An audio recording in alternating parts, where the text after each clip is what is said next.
Good evening, everybody, and welcome to the BCP meeting of the Place ONS Committee, Wednesday the 31st of May 2023. In accordance with the Constitution, and as the Chairman of the Council, Councillor Leslie Dedman, I shall be presiding over the first few items of business on this evening's agenda up to the point of the election of the Chairman of the Committee. First, I'm going to ask the Democratic Services Officer to read the housekeeping notice regarding how the meeting will be managed. Thank you. Thank you. Please note that this meeting of the Place Overview and Scrutiny Committee is being recorded by the Council for live broadcast and will be published on the Council website for a minimum of 6 months. For those in the room, please note that if the fire alarm sounds, please exit the building by where the nearest available signed fire exit route and make your way to the ground floor of the multi-storey car park. Finally, please ensure background noise is kept to a minimum and mobile phones and other devices are turned off or switched to silent for the duration of the meeting. Thank you. Thank you. Now, item 1 on our agenda is apologies. I'll ask the clerk, are there any apologies for this meeting? Yes, 2 apologies, one from Councillor Rice and one from Councillor Bagwell. Thank you. And substitute members, are there any substitute members for this meeting? No, there aren't. Right, straight into item 3, which is the election of the chair for the ONS committee. I think all I need to do now is ask for nominations. So do we have any nominations? Could I nominate? Yes. Oh, please, could I nominate Councillor Chris Rigby? Thank you. Do we have a seconder for Councillor Rigby? Thank you. Thank you, Chair. Yeah, can I nominate Councillor Rigby as Chair? Right. So that nominate, second, thank you. Are there any more nominations? Am I allowed to nominate myself? Yes, do you have a seconder? Yeah, I can second. Right. Any more nominations? Right, so in this situation, we go to the secret ballot. So we will put that in place. So just let you know that I will adjourn the live stream while we take the secret ballots.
Right, members, I'm going to invite the nominees of the 2 councillors and the councillors themselves if they would wish to make their statements in support.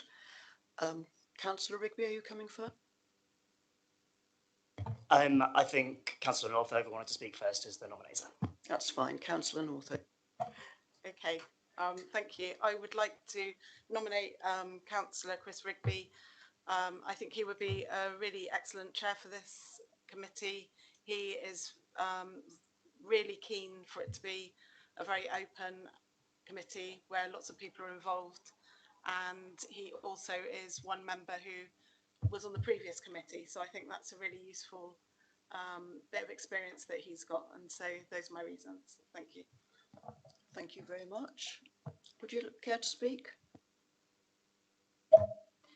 Yes, I was happy to second this nomination for Councillor Rigby as chair, partly because he's clearly got experience. He's obviously got green credentials, and he wants to run the committee along the lines of openness and transparency, which I support, and he would be a good link with the previous committee.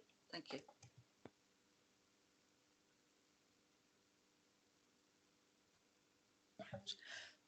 So sorry. I've got my reading glasses on, I must explain. So when I look over there, it's difficult. So Councillor Dick Gibson, would you like to speak in support of your own nomination?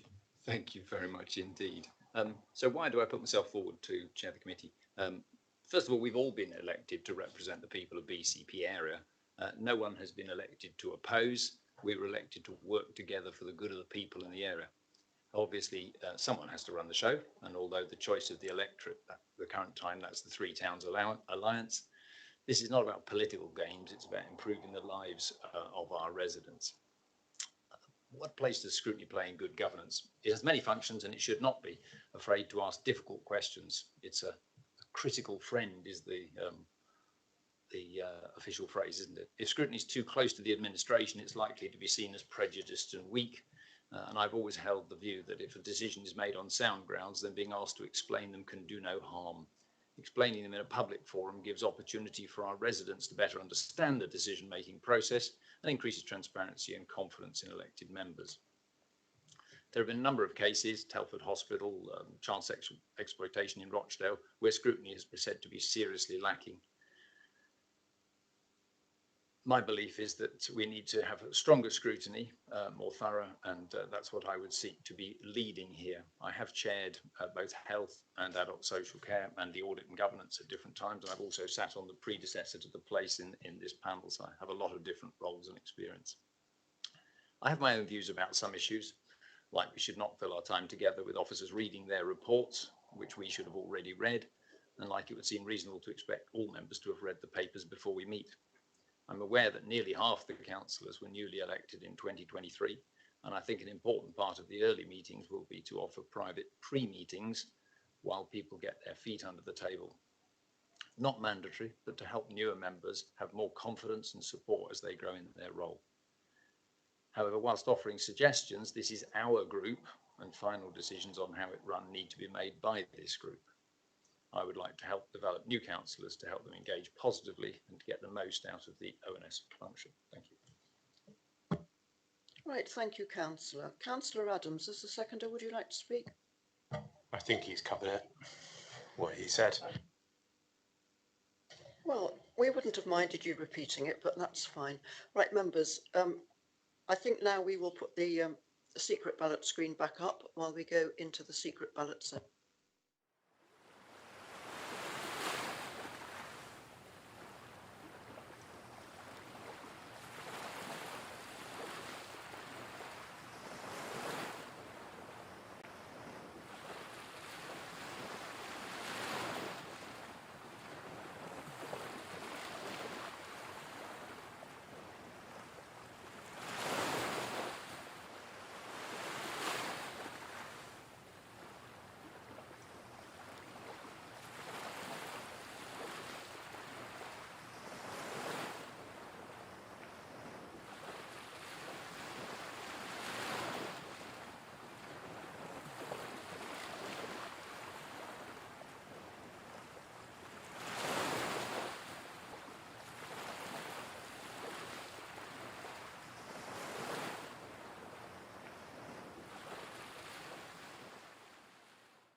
Thank you, members.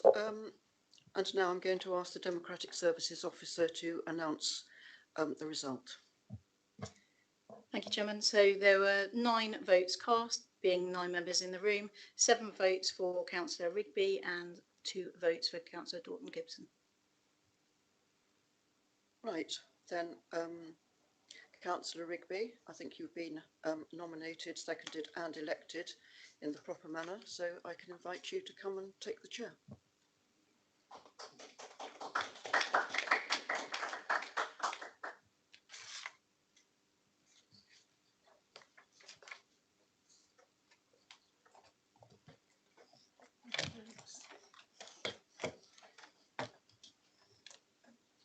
Thank you very much, members.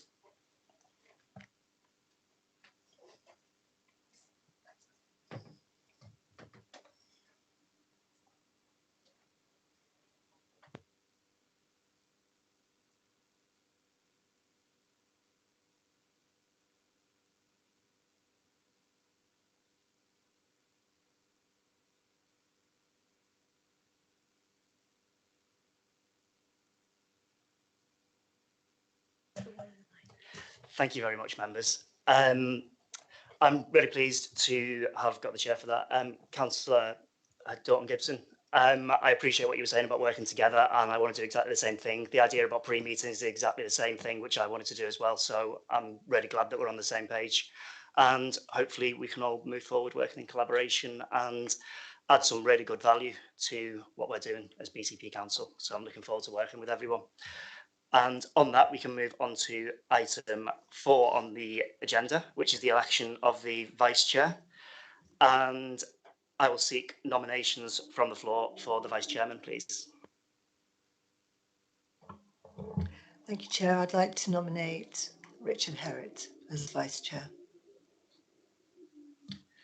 Thank you very much. And do you have a seconder? Councillor Moore? Yeah, thank you. Yes, I'd like to second the nomination for Councillor Herrett as Vice Chair. Thank you. Any more nominations?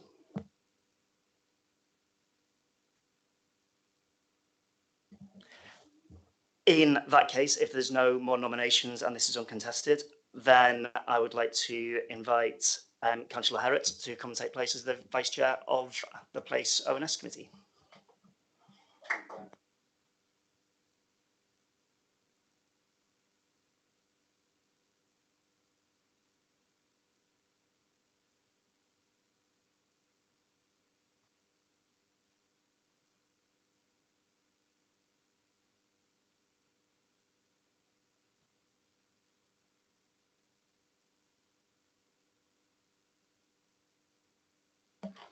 Would you like to say anything?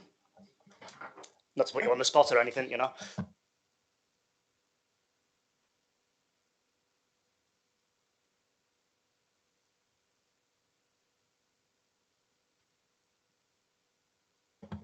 I suppose, thanks. This is all very new and I'll try my best, I suppose. Thank you very much. And on that, we can move on to item 5, which is declarations of interest. Do any councillors have any disclosable pecuniary interests or any other interests for items on the agenda?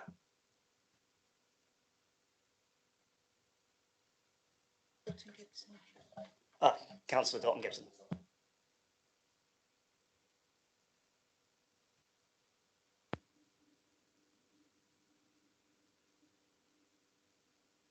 Oh, there we go. We're back. Sorry. Just right at the outset of this panel, I just want to say I work in teaching housing law, predominantly in the private rented sector, so you can understand that there will be issues, not necessarily tonight, but just so that everybody's aware from the outset. So that was always a problem when I was on the housing panel last time. Some things I have to step away from, but just so that everybody's aware of that. It doesn't matter for today's agenda, I realise, but. Thank you very much. And yeah, whenever it's relevant, if you raise that, and you can choose whether you feel the need to step out or not. Thank you. Anyone else? In that case, we can move on to item 6, which is the minutes of the last meeting. That's the approval of the minutes, which were held on the 1st of March 2023. I do realise that I don't think anyone else was actually at this meeting apart from me, which is quite difficult, but I've read through them and I'm happy with the minutes. I'm not sure if we have to seek agreement from the boards if they weren't there. Lindsay? Just to comment on that, they have been published on the website, and no comments were received from any members that prior to today in respect to those minutes. Thank you very much. And we can move on to what is the second item, number 6, and apologies for this. This is public issues. We have been advised that there are no petitions or public questions being submitted, but one statement has been submitted by Mr. Alex McKinstry. Mr. McKinstry, would you like to make your statement? And welcome, and thank you for being our first guest at the New Place Committee. I'm sure it'll be the first of a few times that we see you, which we're looking forward to. And congratulations, Councillor Rigby and Councillor Herriot, on your respective elevations. Can you hear me okay? Okay, this is the statement. Tonight's report, the annual scrutiny report, understates the adverse reaction to this council's scrutiny reset when it was voted through in May 2022. Private Eye said it left this council with one of the weakest scrutiny regimes in the country. And by November, this particular committee was already seeking extra meetings for compelling reasons. Firstly, the sheer size of this committee's remit, burgeoning issues such as how the council does its procurement and contracting, following Templeman House and the Sturt Court cladding controversy, and the local plan, which will doubtless require a working group and the additional resource described in paragraph 53. More meetings are unavoidable, frankly, if the present framework of scrutiny committees is to be retained. Costs would be offset via shorter meetings of full council, which is where much of the scrutiny is being done right now, and by development of the overview function, which would help prevent costly misadventures, such as another beach hut budget. Thank you very much, Mr. McKinstry. And moving on to item 7, which is the Overview and Scrutiny Annual Report. No portfolio holders have been invited to comment on this or attend today, so this will be introduced by Lindsay Marshall next to me. Thank you, Lynn. Thank you, Chairman. I was all ready and plugged in, ready to go, and I've just been told my battery's running low, so I think my plugging in wasn't effective. So just bear with me. Thank you.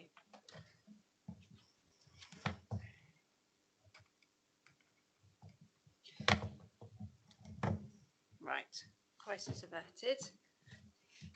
I'll just get this. I've got a few slides to show you to take you through this report, so I'll just get them up on the screen.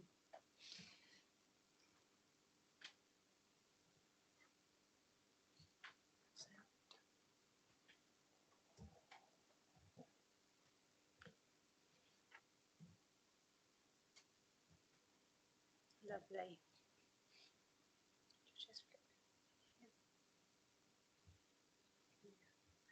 Okay, so this item is the Overview and Scrutiny Annual Report for 2023. It's a really timely point for me to be able to bring this report to you. It has been delayed in the previous council term, but actually this is an excellent time for us to be able to look at what Overview and Scrutiny has been doing, reflect on that, and look forward to how we want scrutiny to work under this council. So I'm really pleased to be able to bring it to you at this point, and we have quite a clear agenda, so it's a great opportunity for us to be able to have a discussion around overview and scrutiny and how we want it to work. So what I'm going to cover with you is give you an overview of the report and the action plan that hopefully you've all been able to read in advance. I'll just go through the process and the purpose of the annual report, and the background, the activity and the challenges that we have faced during 2019 to 2023. But more than anything, I'd like to focus on the improvements and the key messages that are coming through from the action plan, and from the statutory guidance around overview and scrutiny, because I think that's where we want to be focusing and resetting in terms of our overview and scrutiny work. So the purpose and the process of the annual report. It's the report of the Statutory Scrutiny Officer, which is me. My title is Overview and Scrutiny Specialist, for anyone who hasn't officially met me before. But councils running a cabinet model have to have scrutiny committees and a statutory scrutiny officer. And it's my job to uphold the principles of scrutiny and to deliver and advise on that for all councillors and officers on an impartial basis. The overview and scrutiny report is good practice to have. It's not a legal requirement, but it's good practice, and it's a constitutional requirement in our constitution.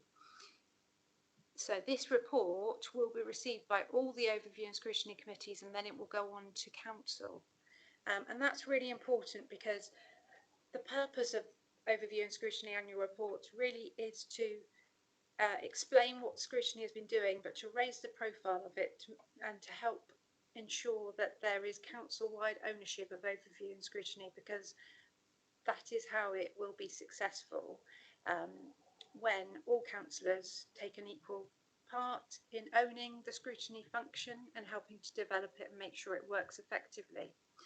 And this report, as I said, is a really timely point to look at new approaches and reflect on what we've been doing so far, and to perhaps make improvements under a new council.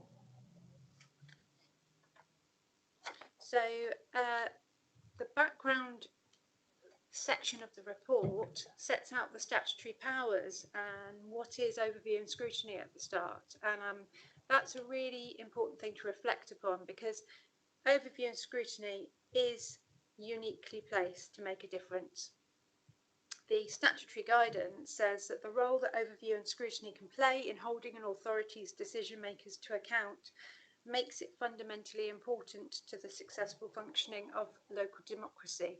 Effective scrutiny helps secure the efficient delivery of public services and drives improvements within the authority itself. Conversely, poor scrutiny can be indicative of wider governance, leadership and service failure. So I think it's really useful to remember the unique place that overview and scrutiny has in the decision-making machinery. It's not driven by applications into the council like planning or licensing. It's not driven by a cabinet corporate plan or priorities that are already set out. You drive the priorities for overview and scrutiny. As we saw earlier in your training session before this public meeting, there's so many priorities you can choose from, and it can be overwhelming. But scrutiny can work in diverse ways. It can bring lots of people around the table. It can bring in community insight, and it can find solutions to problems that can be harder to do in more formal meetings like cabinet or council. So it's in a really unique place to be able to make a difference, and the challenge is how to use your powers to do that. Let's move on to the next slide. The background section of your report sets out the activity and challenges of the last few years. Appendix 1 summarises the activity of the various committees for scrutiny. You'll see there's a large amount of activity that's been taking place over the last few years, and it's covered for the Overview and Scrutiny Board before that was disbanded, and then this committee, the Place Committee, Corporate and Community, Overview and Scrutiny Committee, and the Children's and Health Committees. So there's a huge amount of activity that's been going on, and looking at it all in one place in Appendix 1 gives you the opportunity to review that and reflect on what the outcomes of that activity were and input into that time to bring about that activity. There's been a huge amount of challenges for overview and scrutiny as well in the last few years for this council, paragraphs 10 to 18 of the report cover those. And I think it's important to reflect on scrutiny in light of those challenges, because it has been difficult for scrutiny to embed good practices in some cases, because of a lot of change and the challenges coming its way. So there's been a huge volume of strategic decisions that the council has taken over the last few years, and of course scrutiny has wanted to look at those, has felt that there are risks involved with not looking at those because it's a new council, and so it has had a high workload because of that. The council is of course going through organisational design and transformation, which is a key area that scrutiny has wanted to look at. Then we had the pandemic. We had to find different ways of working, and the pandemic also dominated the work plan, particularly of committees like Health and Children's, to look at the impact on those areas of our services and our communities. We've had a lot of political changes in administration, committee membership and chairmanship have affected the continuation of knowledge, skills, leadership within the committees, which can be difficult for a committee in terms of establishing its work patterns and its areas of focus.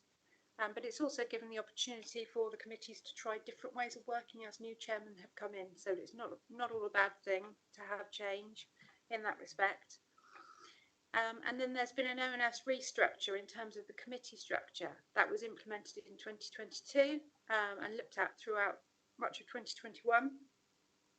So a lot of change for overview and scrutiny in just 4 years to reflect upon that. The report picks up some external reflections on overview and scrutiny.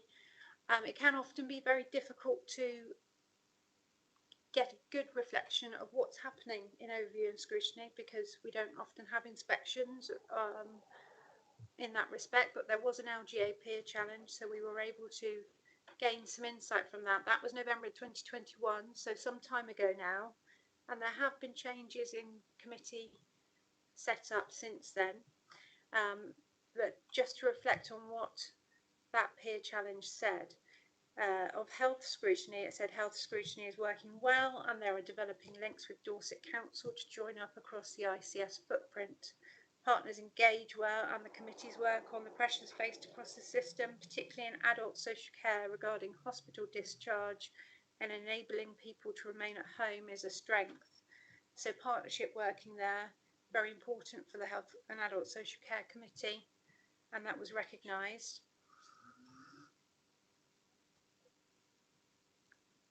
Moving on. How do I get across there?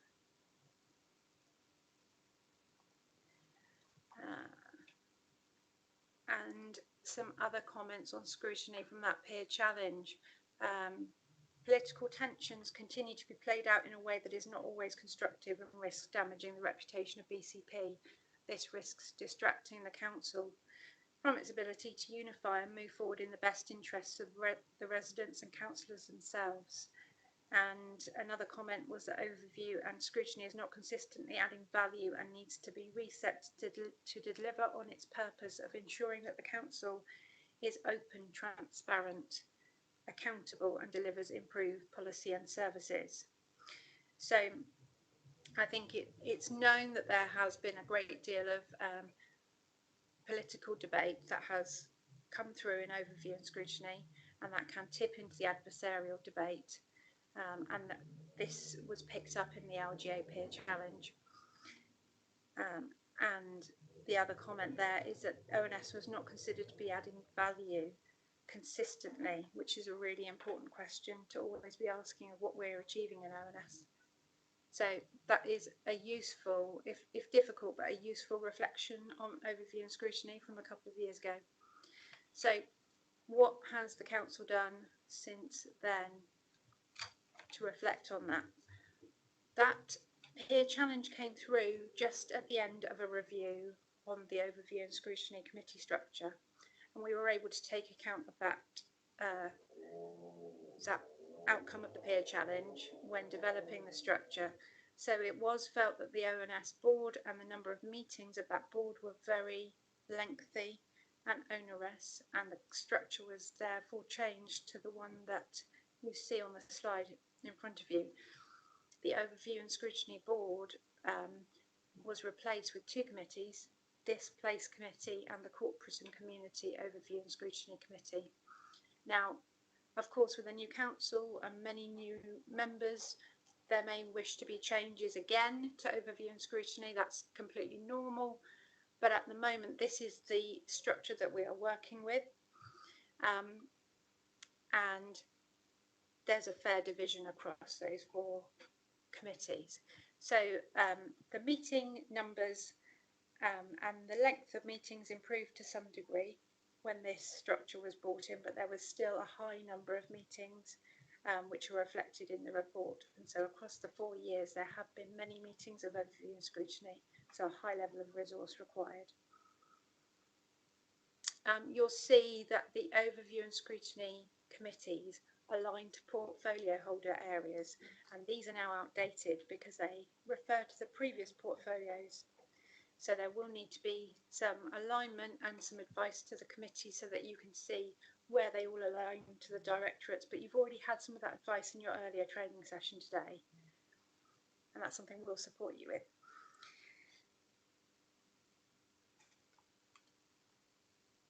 Something else to mention at this stage is the debate not to hate resolution that was made in March 2023. So in terms of reflecting upon behaviours at meetings and the value that we're adding through our meetings, full council decided to sign up to this, which is an local government association campaign, and particularly important for overview and scrutiny is the reference to the toxicity of debate, and the aim here is to improve the quality of debate and avoid toxic debate in our meetings, and this is something that the council signed up to, and we really promote across all our meetings, and you'll see the debate not hate logo on your agendas. It's a really crucial message, I think, there for us to take on board in overview and scrutiny, and will improve how our meetings run. So the action plan is at Appendix 2 of the report. This is setting out the improvements that we would be looking to make over the next year for overview and scrutiny. And it's very much picking up business as usual improvements that we would normally deliver to you anyway. Training, support to chairs, work planning sessions, but really bringing these into one place where they weren't previously set out in a plan, and importantly assessing improvements for this function against the statutory guidance that exists for overview and scrutiny. The guidance was published in 2019, and we must have regard to it as a council, which means we should follow it unless there's a good reason why we cannot. And so in a desktop exercise, we have gone through the guidance and looked at our overview and scrutiny practices and working methods, and assess what we do currently against what the guidance says we should do. And then we have set out actions against that to make sure that we are coming up to the same level as the guidance if we are not already there. So this gives us a place where all those actions are contained in one place, and we can assess it as we go through the year.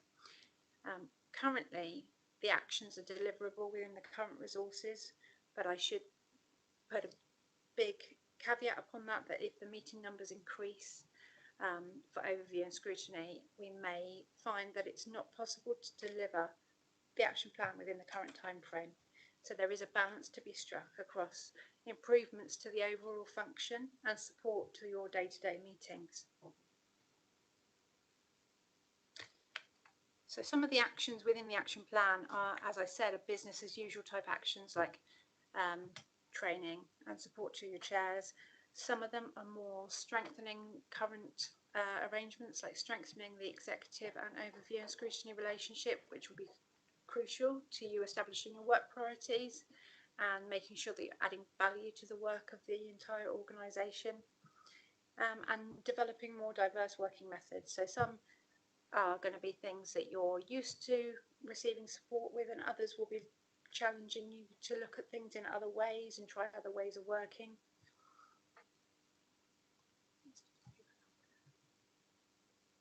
So how will the actions be monitored?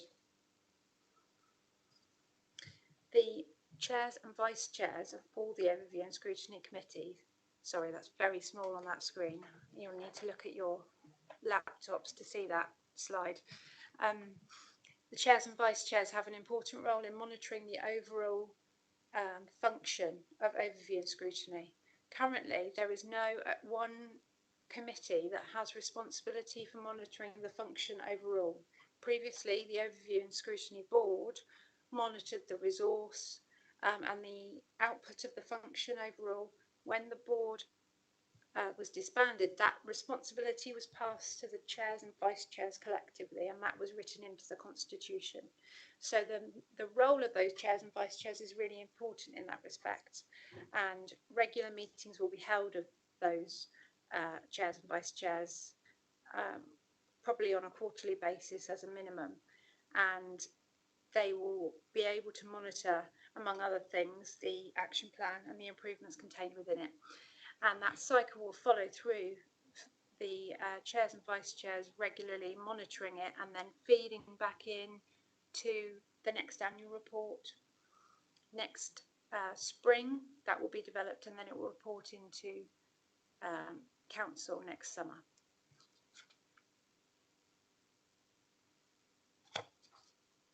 So I'd just like to, I'm conscious I've been talking to you for a while, I just want to pull out a few key messages from the statutory guidance and the improvement plan, just to really reflect on those at this point. And I hope that they will be messages that you have heard when you've been to the training for overview and scrutiny already, so you're familiar with them. But those messages are very clear in the scrutiny guidance. And I think important to always be focused upon. So the first one is that the culture is the key to success. The second is that we need to prioritise effectively with the work that you're choosing to do, and making sure that you're adding value through your work. So in terms of culture, the guidance says the prevailing organisational culture, behaviours and attitudes of an authority will largely determine whether its scrutiny function succeeds or fails. While everyone in an authority can play a role in creating an environment conducive to effective scrutiny, it is important that this is led and owned by members, given their role in setting and maintaining the culture of an authority. So that's really clear on the fact that it is member owned.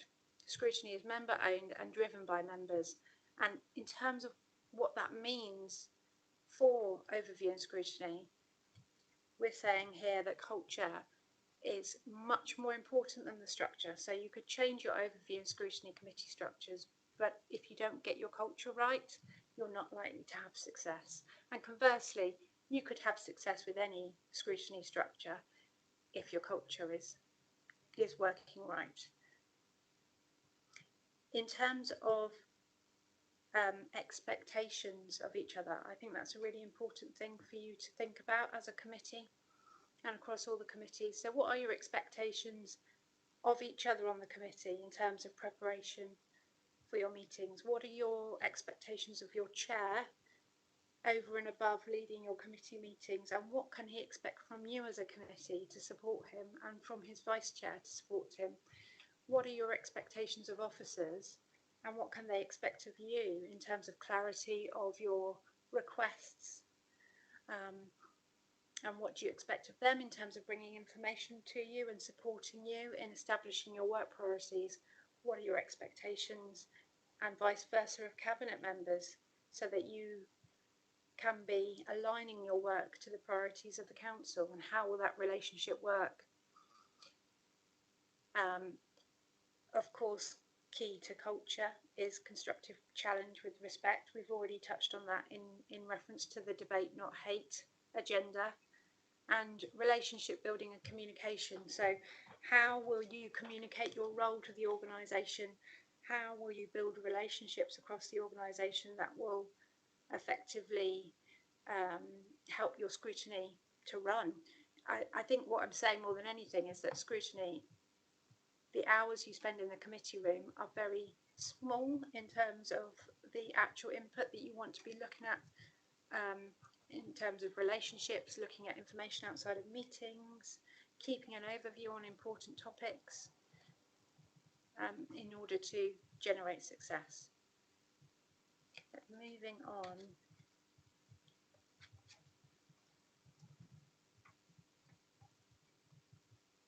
Prioritising effectively. This is a really useful quote to remind us about prioritising work in overview and scrutiny, because there can be such a tendency to feel that you need to look at everything. And the guidance is really clear that shortlisting is the way to go in terms of choosing your work plan.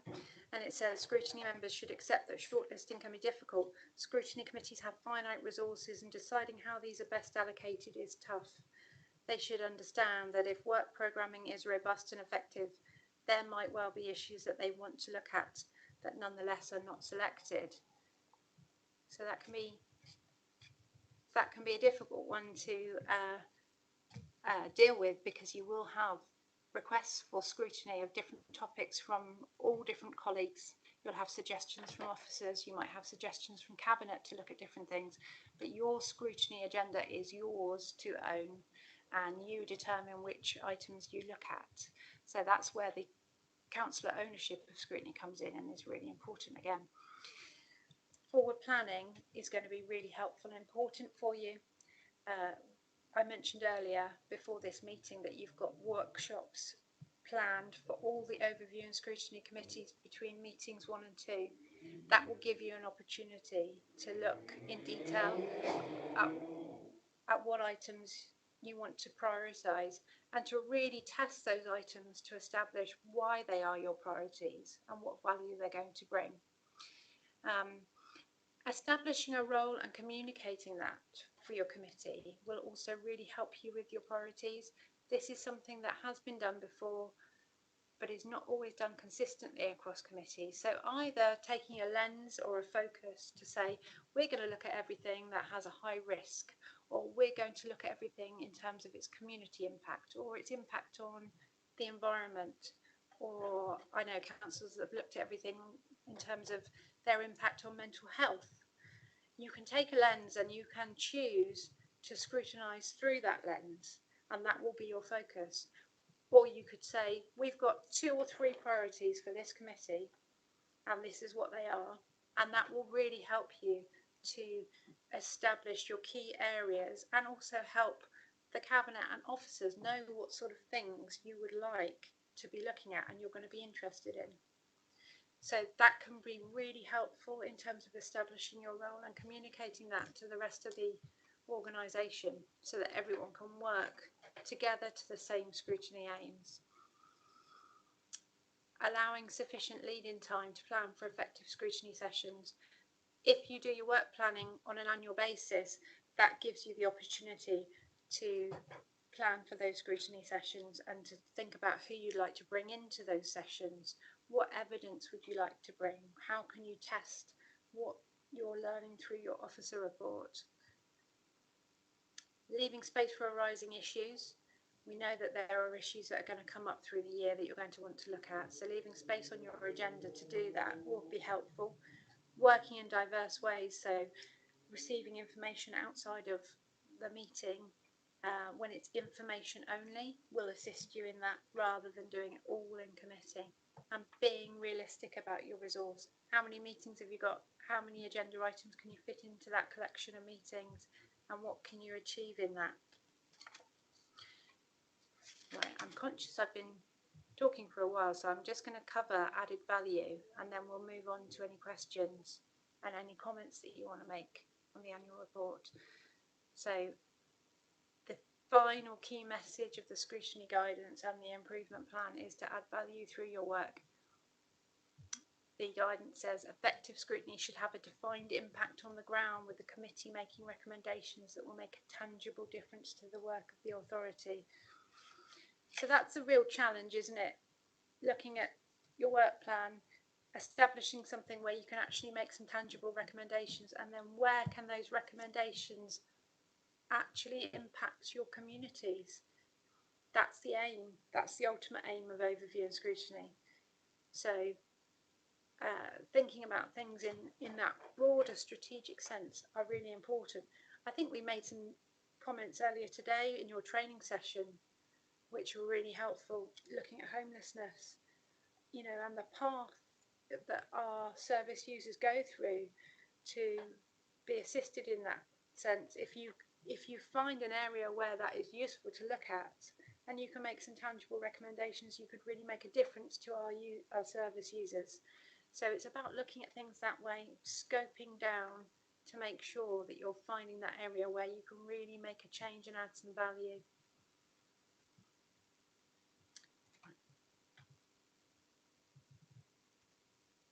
I'm just going to show you one final slide that I think is really helpful.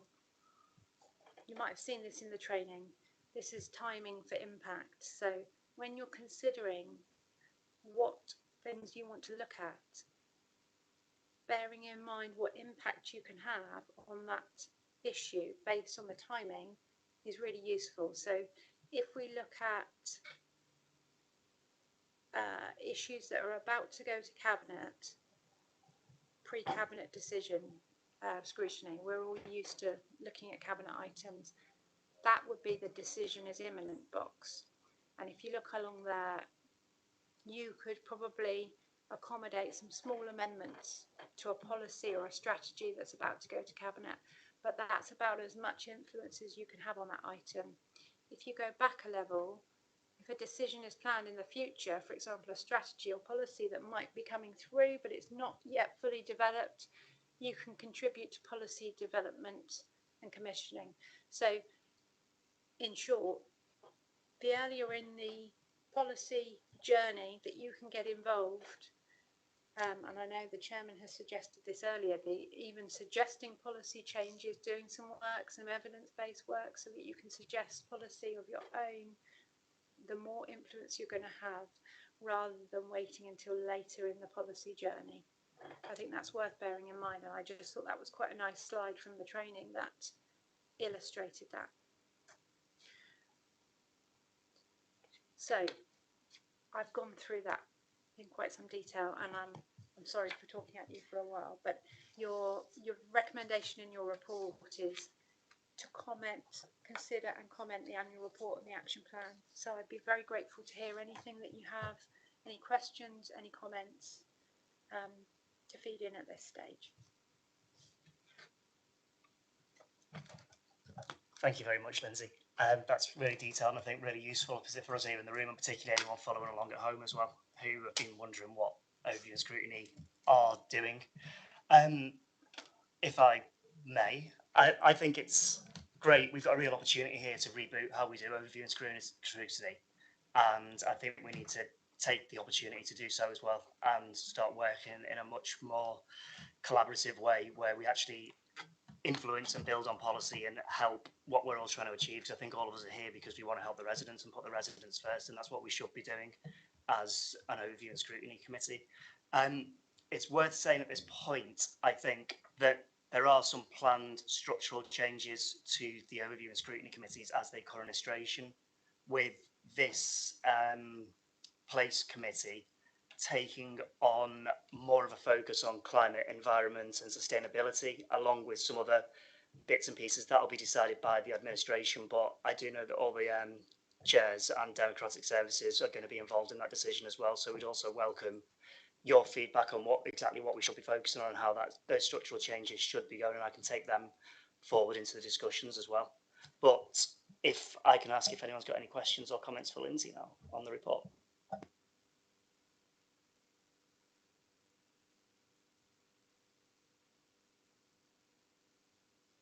Councillor Watt. Yeah, thank you. Yeah, well, can I thank you, Lindsay? That was a very comprehensive report, and it did outline the 4-year journey of ONS has made. And it's pretty inevitable that the new council is going to make changes and hopefully improvements. And we will definitely need support and training. That would be really important. I really like the new logo, the debate, not hate. I think that's really appropriate, and I totally agree that the culture is very important, and we need to look forward. I wanted to say what it was like, but I'm not going to. I'm going to say it's going to change. It's going to be better, and we've got to make sure that it is better, and then we can improve and make a difference. And as you said, Chair, for the benefit of our residents. And I think that's really important as well. Thank you. Thank you, Councillor Moore. Lindsay, do you want to come back or add anything to that? I think that's just a comment, and I will see. Yeah, I will see. Agree in terms of making improvements. Just to come back, Chair, on the comment you made about changes to the committee structure and potentially changes in focus. There isn't anything to stop you now at this stage in focusing in on those areas that you think you want to be aiming towards. So, as I keep saying, in terms of your remit, please don't feel that you have to look at every item within your remit. Focus in on your key areas, and if you feel that you want to focus in on those areas as a committee that you feel you're moving towards, then please feel free to do that. That's your committee to take ownership of. Anyone else? That all seems very straightforward. I know that this is going to all of the other overview and scrutiny committees as well, so there's further chances for councillors involved in them to comment on this as well. But if there's nothing else from anyone here that anyone would like to add, I just thank you for bringing that to us, and we can move on to the next item. Which, yeah, if you can cover, please. Thank you, Chairman. Right, I just need to bring that back up. So the overview and scrutiny work plan, if you bear with me, I'll bring that up. This is a little bit of a tricky one because we're asking you to look at your work plan. There is a requirement for you to have a work plan published with each agenda, but obviously you're a new committee and you're working in a little bit of a bubble without any established priorities yet. And we are suggesting that you all have work planning sessions between this meeting and your next one to really help you to establish what your priorities are. So at this stage, we are really just introducing you to the work plan item that will be on every agenda. You have appended to it the scrutiny request form, so that if you want to request a scrutiny item, any councillor can do that into any committee. You've got the Cabinet Forward Plan there, but we have circulated to you today the updated Cabinet Forward Plan, so that if you wish to reflect on forthcoming Cabinet items and see if there's anything you feel you need to look at, you've had that by email, because the previous Forward Plan published with this agenda was changed since publication. So really we're saying in this item, are there any specific areas that you feel at this stage you're ready to focus on and you would like to bring to your next meeting? Are there any reports or areas that you want to have a discussion around in your second meeting that you are able to establish at this stage?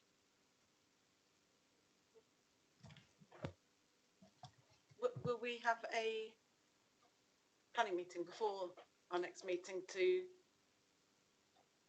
discuss it sort of properly, rather than maybe saying things now that might not be the best ideas? Through you, Chair, there will be a work planning session established between this and the next meeting. The difficulty is that the next meeting's towards the end of July, So if you establish your priorities in your planning meeting, you may find that it's difficult to turn those around in readiness for the second meeting when it's coming up. We have been looking at dates, but we've been waiting to establish committee members, etc., to be able to set that planning meeting up. So really, I was just looking for you to tell me today if there was anything particular you already know you want at your second meeting. If there isn't, you can wait for your work planning meeting, and you can scope your items through the year, and you may find at that stage that you want to move that July meeting to later in the year, or you may be able to establish priorities at that stage that can be brought about. It's just a caveat to say, if we wait till the work planning meeting, you might find that officers say we can't necessarily bring a report in time for that second meeting.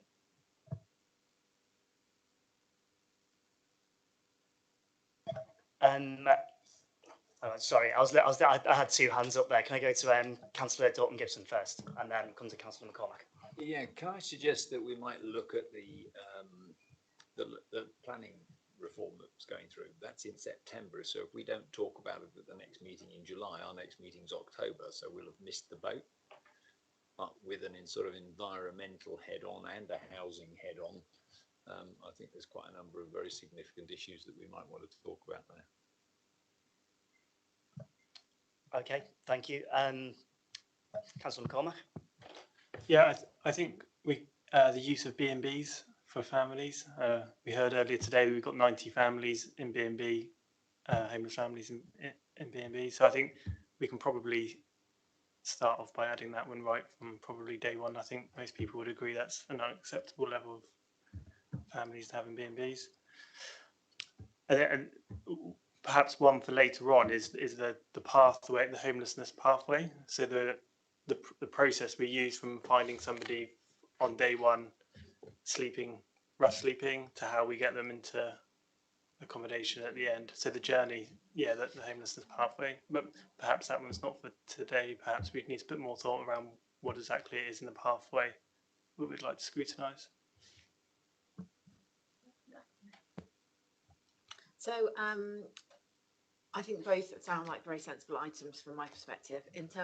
I would suggest in terms of families in temporary accommodation, what we could do is bring a briefing on a deep dive, so we get a sense. We can basically share with you what we're doing now, what the data is telling us now, for your comment, and similar in terms of the planning reforms that are coming through, and actually how we're responding at the moment and what the likely impact are at a high level. Certainly we'll be able to bring those items. She says committing her service directors without asking them. Thank you, Jess. Would anyone else like to comment on those items or suggest any other ones? Councillor Moore? Sorry, yeah, I was just going to ask how many should we be looking at, because I want to do it justice. I just don't want to have a whole list of things and be here to midnight. I lose the will to live after 10 o'clock. Yeah, Lindsay, please. Yeah, that's a great question. Thank you for raising that. I don't know if I said this earlier, but the good practice level is 2 items per agenda, so 2 substantive items, and you don't really want to be here for more than a couple of hours, giving them a good hour each. That might seem quite alien to some of you that have been sitting on committees with very lengthy agendas, so it might feel a bit strange to get to that level, but those 2 items would certainly satisfy that agenda for July if officers feel that they can bring them about. Jess? Thanks, Chair. I was just going to agree with that in terms of from an officer perspective, particularly if you want to have a discussion and debate and that sort of collaborative discussion, which you talked about and which we would really welcome. I think having that length of time to really be able to answer questions rather than it just be us talking to you for a report and a presentation, actually that discussion is really valuable. Having fewer items but more intense would make complete sense. Yeah, I'd very much agree, having sat through extremely long overview and scrutiny meetings in the past, some of which were double meetings back to back, one in the day and one in the evening, so we want to avoid anything like that. So I think they're 2 great items. If the rest of the committee feels that that's something that we want to take forward and move with on the next agenda, then I think we can agree that.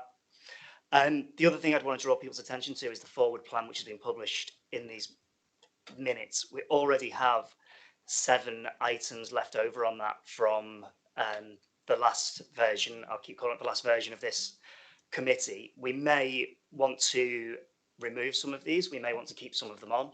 So this is something which we can workshop out in the next meeting and try and figure out exactly where we want to be, because I'm very conscious that with us having 2 items per meeting, or trying to have just 2 items per meeting, and only having 5 meetings per year, that is only 10 items a year. So if we kept everything on here, we'd only be able to add 1 extra item, which in the next year, which I don't think strategically is a very good idea. There's some bits on there, just to mention that were on there, something which has come up a few times and was requested back in 2022 was this play strategy across BCP, and I think that's a really important item which we'd want to keep and try and move on fairly quickly as well. And the other thing on there is ongoing commissioned work, which we've got, which is the Tree Strategy Working Group, which was a task and finish group which was started last year, I believe, and has met a few times, and now we need to seek out volunteers for members on that. I think, is it 3 members, Lindsay?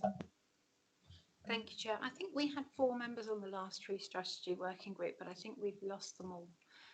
So if there are any members that want to volunteer today, please let us know. We can open it up wider as well beyond this committee to other non-executive members. But yes, if I could gather those up, that would be great. Councillor Northover. Is it like a Teams style meeting, or would it be in person?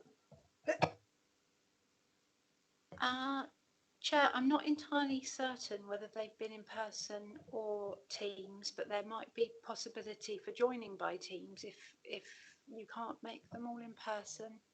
So I'm sure they could be flexible. Thank you. So yeah, volunteers, I know Councillor Moore, you're nodding away, and Councillor Northover, that's great. So that's half of it filled already.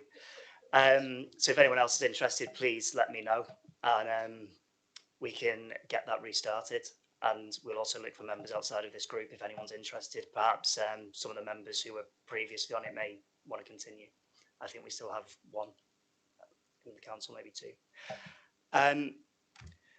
That, I think, unless anyone has anything else to talk about on the forward plan, can bring us towards the end of that.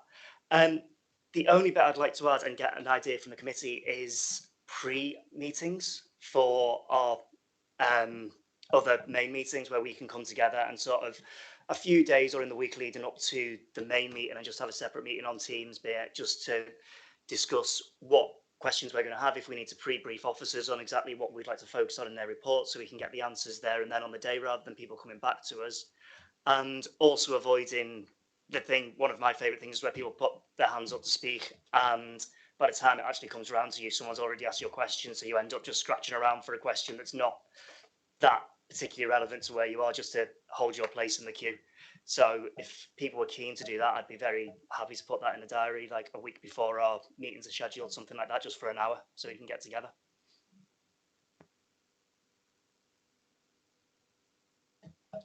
Okay. If there's nothing else on the work plan, I think we can move on to item 9, which is the date of the next meeting, which was circulated with the agenda. But has the next date actually changed to what we've got? So it's the 19th of July. Councillor Adams. It's got the 7th of October on there as a Wednesday. That's actually a Saturday. Thank you, Councillor Adams. I'm sure we'll get that looked at and changed to a Wednesday rather than making the officers work on a Saturday. Thank you. And us as well, right?